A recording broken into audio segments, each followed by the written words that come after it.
and mighty people across grand and mighty spectrums of time, indeed the multiverse. I am Alexander Gordon Johans.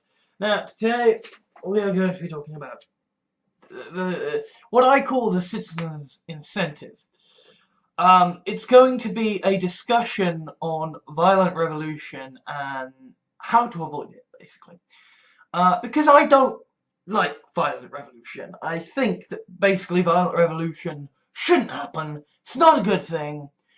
But I also think that there is a view among the establishment and among kind of most peaceful people generally that, well, if there is a violent revolution looking like it's going to be caused, what you do is you go and you tut against all those nasty violent revolutionaries, and you say, oh, calm now, don't do that, you're just messing up your own stuff, don't do that, what are you doing, don't do that.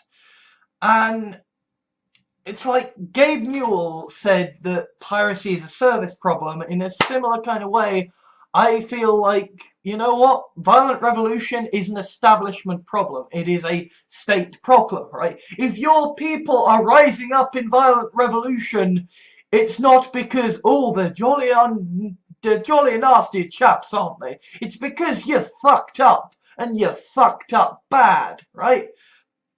And the problem we've got at the moment is that the current conservative government, and it's not just a conservative government, Tony Blair was part of this as well, right? Neoliberalism is a very stupid thing, right? Because I can understand the idea of fucking over the poor to look after the rich. I can understand that. I can understand that if you're in these sheltered, rich communities and you don't use the NHS, you don't use the public schools, if you don't use the public transport and all of this public stuff, then you're not going to like it and you're not going to know it and you're going to think, well, I'm fine because I'm rich, right? I can understand being sheltered and privileged and ignorant and stupid and greedy. That's fine. I don't like you, I'm gonna use my vote to get you out of office, but I can understand and get it. It's that we are facing a level of stupidity here that is incredibly short-sighted, right? If you are someone who believes firmly in cuts to welfare and benefits and in tax cuts for the rich, then you should at the very fucking least also believe in a strong army and a strong police force. A well-paid and loyal police force.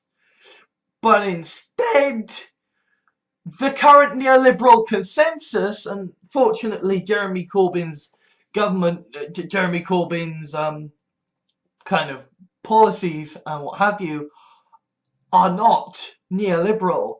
But, you know, the Liberal Democrats, UKIP, the Conservative Party, they are all embracing neoliberalism with regards to the idea of fucking over the people, but also, in this regard, defunding and treating the police like shit.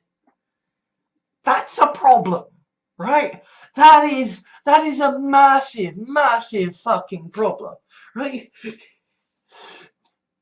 Because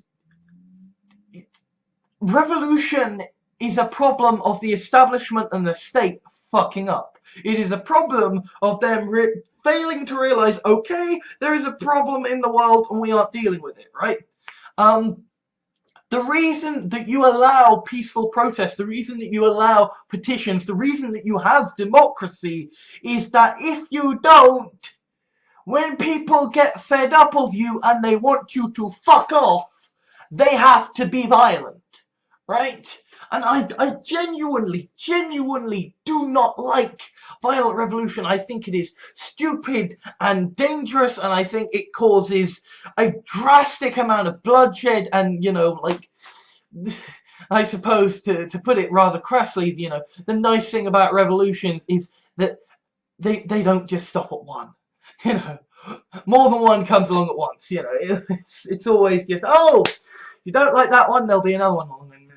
And indeed, that's kind of what I've been witnessing in the sort of the shattered stuff. I mean, I haven't been telling you this stuff that's been going on, but for those who aren't aware, kind of basically, there was this group for fans of the Jimquisition, and then a revolution happened within it. Not violent, because it was all just digital keyboard stuff, right? But, you know, I was part of this. I was part of the mass exodus. And then immediately, like as this exodus was happening, people were singing songs from Les Miserables. Like, yeah, you're singing songs from the French Revolution. Totally a good sign. And, you know, I started saying, hey, you know what? We started a new group. Let's calm down. Let's moderate control. We need to establish a new regime. You can't just go forth and have revolution after revolution. And so, of course, there was immediately another revolution. I was locked out of the new group. Not quite guillotine, but it was kind of like, we don't like you, we're starting a new thing. And then that's created a new thing, and a new thing, and a new thing, and a new thing, and now there's a new thing, but I'm in it. So, yeah, revolutions, even digital revolutions have this habit of just, they never stick, right? And in that regard, I think America's very fucking lucky. Like, they had the Civil War, they've had tensions, you know, but like, in general, they had violent revolution, and then it stopped. And they said, okay, no fucking around, right?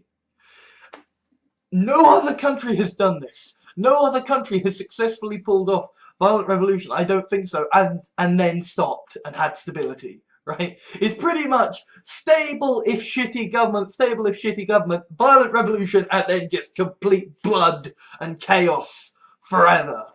I mean, France is more or less kind of settled down, you know, but yeah.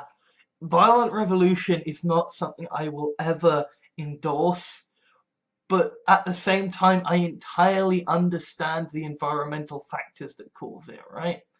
I mean, we're already witnessing people committing suicide in the wake of benefit sanctions, you know. We're already witnessing people who are committing suicide because they can't stand how shitty things are getting.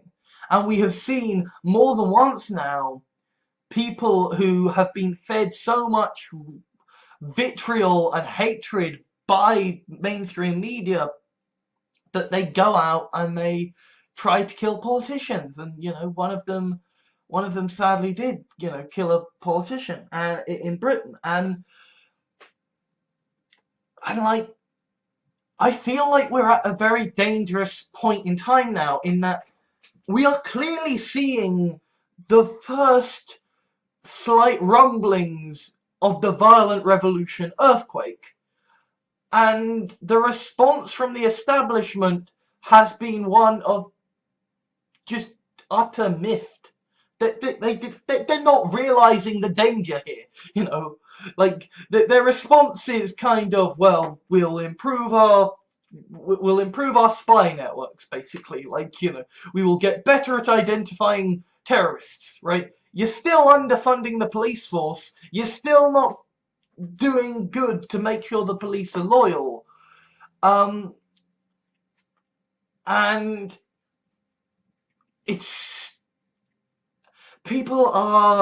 we're still at the stage of everybody saying, now come now, protesters, come now, all you violent revolutionists, you're being very nasty, and you need to stop. And it's like, no, we're getting to the point now where seriously, if this is going to stop, it's going to have to be the establishment making concessions, right? Because it's all very well saying, oh, well, we don't negotiate with terrorists. But when they're on your doorstep and they're angry and they're about to reenact, you know, revolutionary France, then you make concessions, you clear the shit up, and you make sure that there doesn't, like, you listen to protesters, because otherwise they're gonna have your heads if you don't listen to them. You know, you have democracy because if you don't let them peacefully kick you out of office, then the only way they can get you out of office is by killing you. And neoliberalism effectively ensured that you had no choice in politics, right? It was, you can either get politics in this way, or you can get politics in basically the same way, but in a slightly different flavor, you know? And that kind of broke the political system, right? Actually, Jeremy Corbyn being elected is probably the best thing that has ever happened to the establishment, because it has given all of these people who were so terrified and desperate and angry a peaceful option. But yeah, we are at a point now where things are scary. And part of the reason things are scary is that, like, establishment figures haven't realized the danger they're in yet. They're still taking the wrong approach. They're still thinking that they can just go, oh, boo to you, you nasty people. Instead of, you know, realizing, oh shit, if this is happening, we need to, you know, respond defensively. And, you know, this is similar to, you know, what's happening with Antifas, the anti-fascists, right? And I'm seeing more and more people complaining about them, saying, and I understand, right? I understand, and it is terrifying to see a mainstream political, a mainstream politician who is the leader of your country, and see people taking to the streets violently against that politics. It is terrifying. But the reason they are acting like that is because the mainstream politics is dangerous and deadly, and because if they don't oppose it, bad things happen. And yes, you know, we can have all of these debates about aren't there better ways to change people's minds. We're humans. We're animals at the end of the day. If someone says they're gonna come to your house and they're gonna stop you from living, you're not gonna be able to react sanely to that, you know.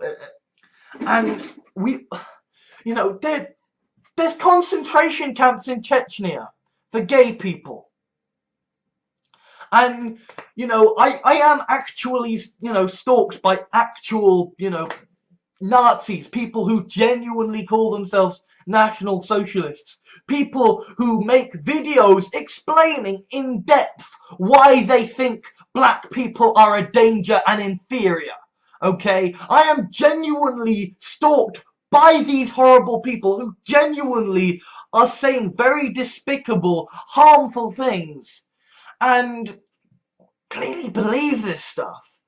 And these people support Donald Trump. Donald Trump, I actually don't think is so bad. I actually think Donald Trump may be the best thing to happen for anti-fascists, right? In the sense that Donald Trump turned up, was such a blatant example of fascism, and yet so utterly incompetent. And actually not necessarily the most fascist in and of himself, right? Like, this is a guy who plays to the crowds despite the fact that he doesn't really believe that. And yeah, he's a dick. He's got some very difficult, dodgy views, right? And you certainly get the sense that he is a bit of a creepo. The fact that he, you know, reads Mein Kampf and all this stuff, but on the spectrum of Nazis, he's not so bad, right? And, like, maybe Donald Trump may be the guy who saves us from the really bad Nazis by being a fairly moderate Nazi who is just so keen on presenting a larger, more extreme persona whilst being utterly fucking incompetent. So I can understand why there is a regard for, hey, let's not be violent towards him. But a lot of the people who support him are genuinely horrific Nazis. And yes, there are there are better ways to persuade people and convert people to the cause of justice and righteousness. But, like, you have to be realistic about the fact that there is a very understandable human reaction as to why people are reacting to such despicable policies with violence. You know? As I said before, right? You know, the needs of the many outweigh the needs of the few. Okay? If you are preaching genocide, it is moral that you die to save all those people that you would kill if you were not stopped. A fascist was put in the White House, Steve Bannon. Right? Donald Trump, I think he's just a bit incompetent and a bit creepy. I don't think he's Hitler. And I think actually, like, Hitler actually, as bad as he was in Germany, like, the reason why he was so bad in Germany was because Germany's system allowed him total control, right? I think Hitler, if he got elected president of the United States, he wouldn't be able to do much, right? Because the presidency, it's got a whole lot of powers and terrifying things it can do. Like, the president of the United States can effectively declare war, but Congress does have a lot of power. The Supreme Court does have a lot of power, and do have a lot of power, sorry. And we have seen instances of the Supreme Courts, of Congress and the Senate saying, no, Donald, shut the fuck up, you're a moron. So, I feel like things are not quite as apocalyptically bad as maybe people are saying they are. And I feel like the biggest danger we have is the fact that people are blaming the anti-fascists and blaming the protesters and the violent revolutionaries for attitudes and for attitudes and incentives and politics that makes this make sense to these people, right? You're talking about people who are seeing hell start to happen. You're talking about people who have been living under a war on terror for the last 20 years, right? 9/11 happened in 2001. We started the millennium with terror, and we have lived under terror ever since. And throughout all that time, the national message has been, the international message has been that your rights are not worth as much as greater national security. Okay?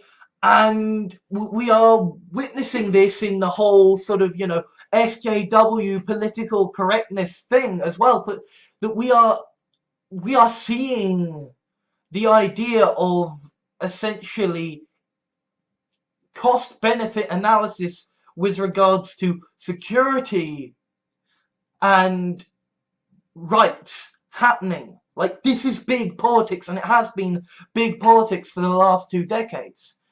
So I can understand people in this day and age, when they've been bombarded with news about how terrorists can do X, Y, and Z, right? You know, here's the reality about violent revolutionaries, about terrorists. They're nothing, right? One guy can't do fuck all. One guy against even fucking Britain is nothing.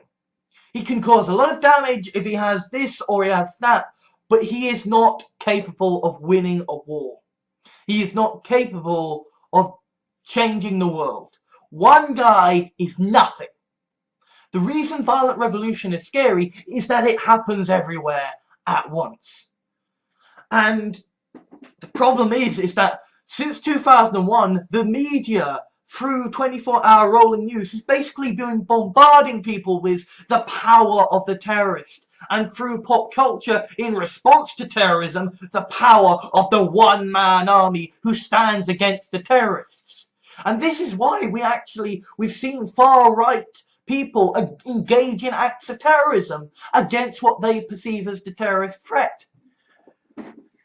But now in the anti-fascists, we are seeing a left-wing counter, or not even a left-wing counter, we are seeing a counter to the far right that is violent.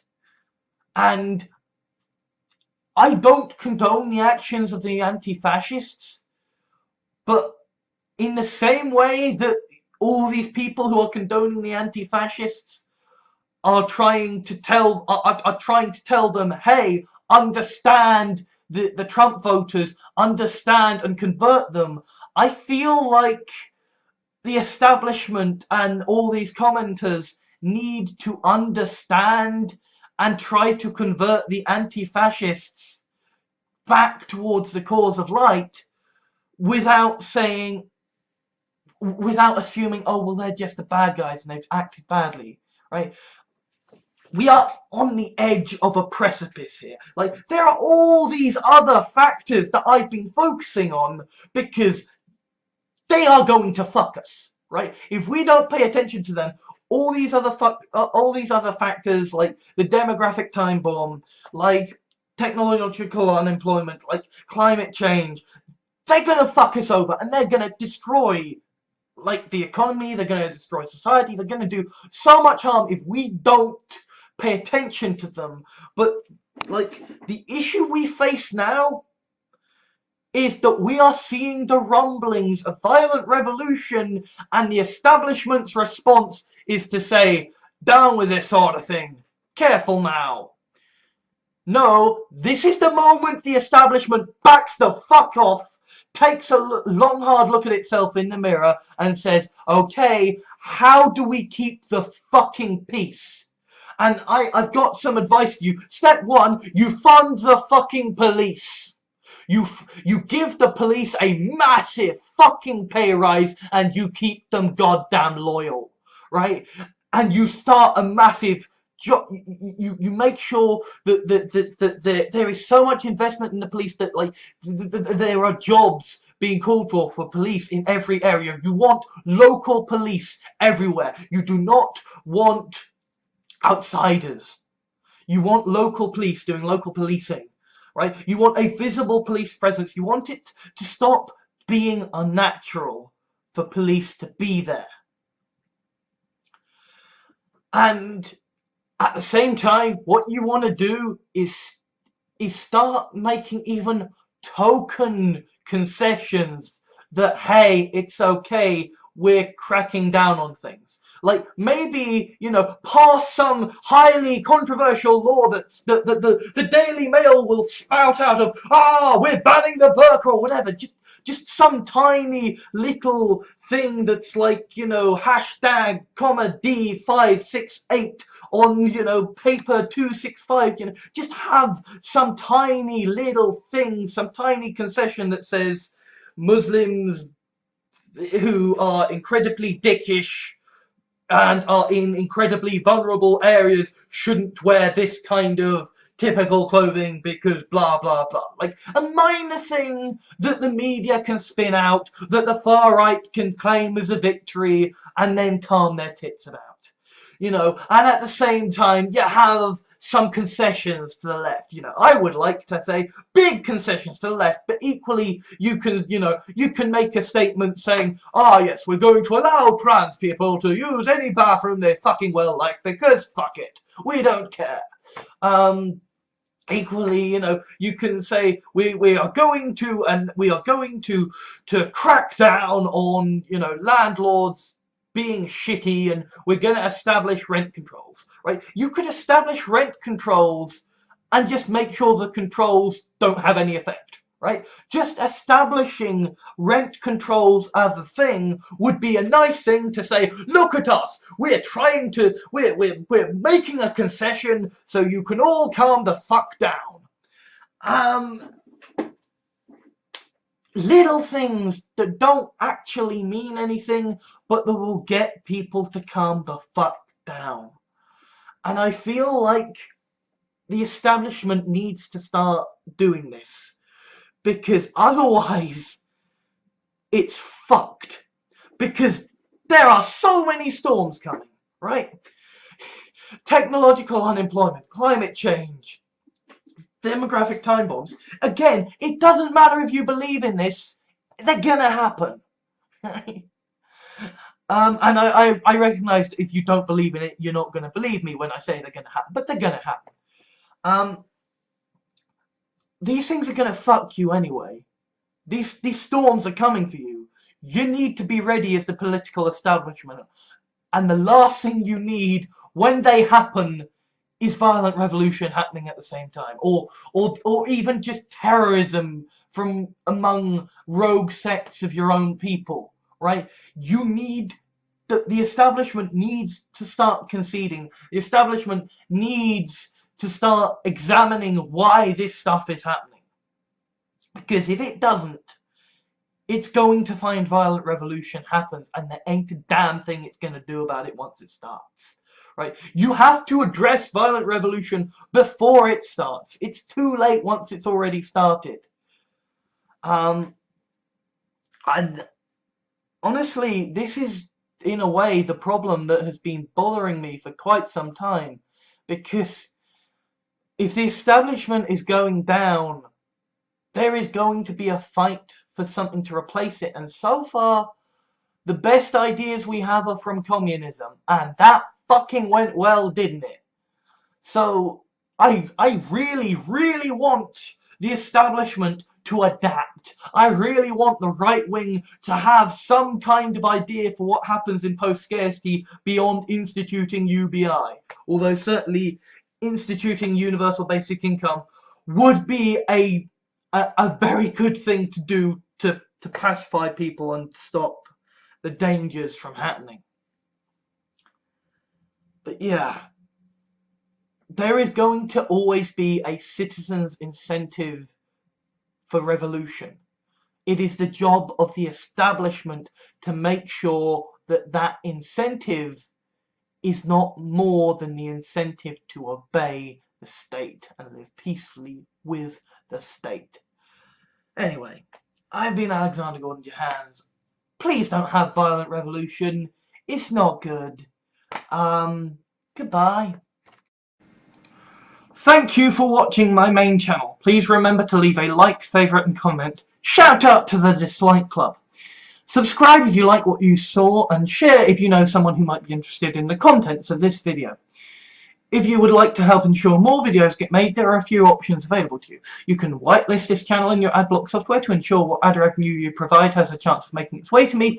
If you sign up to make a regular monthly donation through my Patreon, then you will get to watch a selection of videos available exclusively to my Patreon supporters over at my Patreon page. One-off donations are payable through PayPal, or if that doesn't suit your sensibilities, you can gift items through Steam or Amazon via my public wish lists. Obviously, I don't expect anything, and the vast majority of my videos will remain free and ad-supported. All that remains is to say Trump should be impeached, the genocidal must be stopped, and institute universal basic income now.